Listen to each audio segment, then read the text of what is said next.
अस्सलाम वालेकुम friends, welcome back to the channel crypto with Vishal. मैं आपकी होस्ट विशाल फातिमा एक बहुत ही इंपॉर्टेंट वीडियो के साथ आपके सामने हाजिर हूं। दोस्तों, पूरे 5 दिन के गेन को बिटकॉइन के प्राइस ने अबाउट 20 मिनट में ही वाइप आउट कर दिया। देखिए, करेक्शन पार्ट ऑफ मार्केट है, बट बिटकॉइन के प्राइस ने सडनली 6.5% का ड्रॉप, जिसके चलते बीटीसी की जो प्राइस है वो $43,300 से टच किए $40,400 को सिर्फ 20 मिनट के अंदर ही। देखिए, अभी के लिए भी जो बीटीसी के प्राइस है वो अपनी लोकल सपोर्ट से ऊपर ही ट्रेड कर रहे हैं। कॉइन ग्लास के डाटा के अकॉर्डिंग पिछले 12 घंटों में $335 मिलियन की लिक्विडेशन हुई है, जिसमें से $300 मिलियन की जो लिक्विडेशन थी वो लॉन्ग पोजीशंस की थी और बाकी थी शॉर्ट पोजीशंस की। यानी अच्छा खासा खून खराबा हमें देखने को मिला इस वीक के स्टार्ट में ही। तो ऐसी कोई बहुत बड़ी अपडेट ऐसी नहीं थी जिसको लेकर हम ये कंसीडर करें कि जो कि इस क्रैश की वजह बनी, लेकिन मार्केट में अच्छी खासी फर्ज मौजूद है, स्पेशली बाइनेंस को लेके और बीटीसी इंस्क्रिप्शन को लेके। देखिए, अगर तो आप मुझे कंटिन्यूसली यहाँ पर फॉलो कर रहे हैं तो ऑलरेडी मैंने आपको बता दिया था कि ये वीक जो है वो वॉलीटिलिटी लिए हुए हो सकता है। सबसे पहले तो इस वीक में है सीपीआई डाटा अनाउंसमेंट और 12 से 13 दिसंबर को है एफओएमसी मीटिंग। दूसरा दोस्तों, ये बात मैंने कई बार मेंशन की है कि फियर एंड ग्रीड इंडेक्स जो है वो लगातार 70 से ऊपर ही चल रहा है बहुत टाइम से। और मार्केट में कॉन्टिन्यूसली जब ग्रीड लेवल शो होता है तो वहाँ पर क्या होता है, जो मार्केट मेकर्स होते हैं ना, उन्हें खुलकर खेलने का मौका मिल जाता है और वो क्या करते हैं, वो यहाँ पर लोगों के स्टॉप लॉसेस को हिट करते हैं। इसीलिए बार बार आपको कहती हूँ कि रिस्क को मैनेज करके चलें, बट यहाँ पर मोस्टली लोग क्या कहते हैं, ओवर लेवरेज हो जाते हैं, जिसकी वजह से उन्हें अच्छा खासा नुकसान उठाना पड़ता है। अभी के लिए जो गुड न्यूज़ है वो ये है कि बीटीसी के साथ साथ बहुत से ऑल्स भी यहाँ पर डंप किए हैं। तो वो लोग जो mid term to long term को यहाँ पर प्लान किए हुए हैं, उनके पास एक अच्छी खासी अपॉर्चुनिटी मौजूद है। तो यहाँ पर सोलाना, एडा, मैट्रिक और एक्सआरपी में अगर आपने एंट्री नहीं ली तो आपके पास एक चांस है कि आप अपने पोर्टफोलियो का एक हिस्सा, यानी पोर्टफोलियो को जो आपने डिवाइड किया हुआ है उसका एक पार्ट यहाँ पर एंटर कर सकते हो। वन डे के टाइम फ्रेम में बीटीसी की प्राइस का चार्ट मेरे पास ओपन है। दोस्तों, यहाँ पर अगर आप देखो तो बीटीसी की प्राइस हमने जो लोकल सपोर्ट मार्क की हुई है उससे ऊपर ही ट्रेड कर रहे हैं और $44,000 का जो जोन है एज ए इमीडिएट रेजिस्टेंस हमारे सामने है। और यहाँ से प्रॉपर ब्रेकआउट की सूरत में 46,000 का जो जोन है वो हिट हो पाएगा, बट यहाँ अगेन जो है प्राइस करेक्शन ले सकते हैं $39,000 से लेके $40,000 के दरमियान, क्योंकि फ्रेंड्स यहाँ पर सीएमई गैप मौजूद है।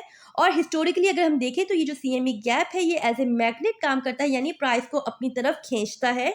तो वन डे के टाइम फ्रेम में जो हमारा प्रीवियस स्ट्रॉन्ग लो का एरिया है, इससे फोकस रखें। जब तक ये इंटैक्ट है तब तक पैनिक होने की ज़रूरत नहीं। 4 आवर्स के टाइम फ्रेम में अगर आप फ्रेंड्स देखो तो यहाँ पर डबल टॉप का पैटर्न जो है वो कंफर्म हुआ है, जिसके चलते प्राइस ने डंप किया है। बट यहाँ पर जो हमने सपोर्ट लेवल मार्क किया हुआ था ना, प्राइस ने इसे विक की सूरत में ब्रेक किया है और यहाँ पर जो मौजूद लोगों के स्टॉप लॉसेस है उन्हें खा लिया है। सो यहाँ पर इसीलिए हम बार बार कहते हैं कि अपने रिस्क को प्रॉपर मैनेज करके चलें, क्योंकि अगर 10 में से 2 ट्रेड्स आपकी फेल भी हो जाती हैं तो डजेंट मैटर, लेकिन आपका जो कैपिटल है ना वो यहाँ पर बचना चाहिए लाजमी। तो दोस्तों, अब अगला सवाल ये है कि क्या बाइनेंस यहाँ पर एंड होने जा रहा है, क्योंकि बाइनेंस जो है उसके अराउंड चीज़ें कुछ अच्छी नहीं चल रही। यूएस डिपार्टमेंट ऑफ जस्टिस की न्यूली अनसील्ड फाइलिंग के अकॉर्डिंग बाइनेंस को क्रिटिकल चैलेंजेस का सामना है और यहाँ पे एक वेल नोन एनालिस्ट हैं और former SEC official John Reed Stark हैं। उन्होंने सोशल मीडिया पे इन डॉक्यूमेंट्स को शेयर किया है और बताया कि भाई पोटेंशियल क्राइसिस जो है वो स्टिल बाइनेंस ऑपरेशन के अराउंड है, क्योंकि ये जो अनसील्ड फाइलिंग है बाइनेंस के ऊपर कंप्लायंस कमिटमेंट को इंपोज करती है। मतलब एक तरह से क्रिप्टो सेक्टर में गवर्नमेंट की निगरानी की एक बहुत ही बड़ी एग्जांपल है। दोस्तों, इन डॉक्यूमेंट्स के अकॉर्डिंग एसईसी इन डॉक्यूमेंट्स को लेके बाइनेंस को अपने घेरे में ले रहा है और डिपार्टमेंट ऑफ जस्टिस की जो डिटेल्ड रिजल्ट हैं उनको एसईसी अपने केस में इंक्लूड करके बाइनेंस पर प्रेशर बिल्ड कर रहा है। एसईसी और डिपार्टमेंट ऑफ जस्टिस का ये जो कॉम्बिनेशन है बहुत से चैलेंजेस पैदा कर चुका है बाइनेंस के लिए।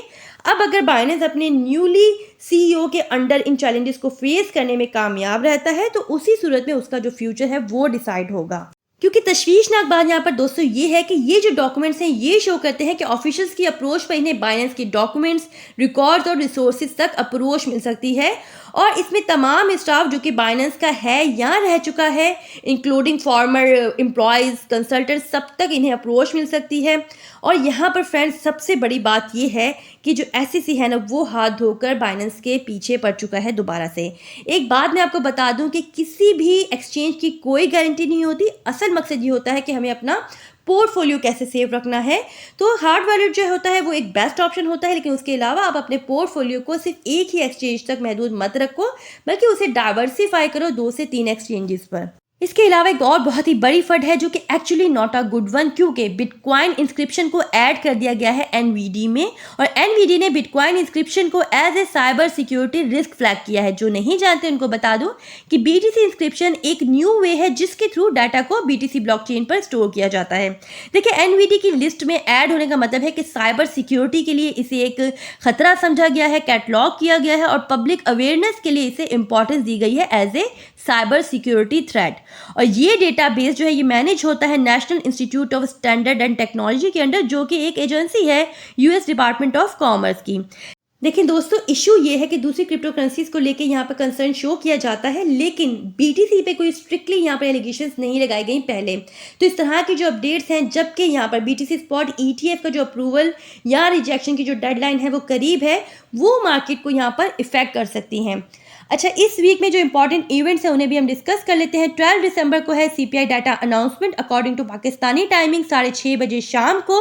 इस बार जो एक्सपेक्टेड है वो है 3.1%। इसके अलावा 12 से 13 दिसंबर को एफओएमसी मीटिंग जो है वो चलेगी, जहां पर 13 दिसंबर को 12 बजे रात को अकॉर्डिंग टू पाकिस्तानी टाइमिंग यहाँ पर इंटरेस्ट रेट का रिलीज जो है वो होना है। तो आपने इन इवेंट्स को लेके फोकस रहना है, क्योंकि इन्हें लेकर मार्केट में वॉलेटिलिटी देखने को मिल सकती है। आज के लिए इतना ही। उम्मीद करती हूँ कि आपको वीडियो पसंद आई होगी। अगर ऐसा है तो वीडियो को लाइक ज़रूर कर दीजिएगा। अपना फीडबैक कमेंट्स के थ्रू ज़रूर हम तक पहुँचा दिया करें, इसका हमें अच्छा खासा इंतज़ार रहता है। हमारे चैनल पर नए हैं, चैनल को सब्सक्राइब कर लीजिए, बेल आइकन को प्रेस कर लीजिए ताकि आने वाली कोई भी अपडेट आपसे मिस ना हो पाए। अपना बहुत ख्याल रखिएगा। Take care. अल्लाह हाफिज़।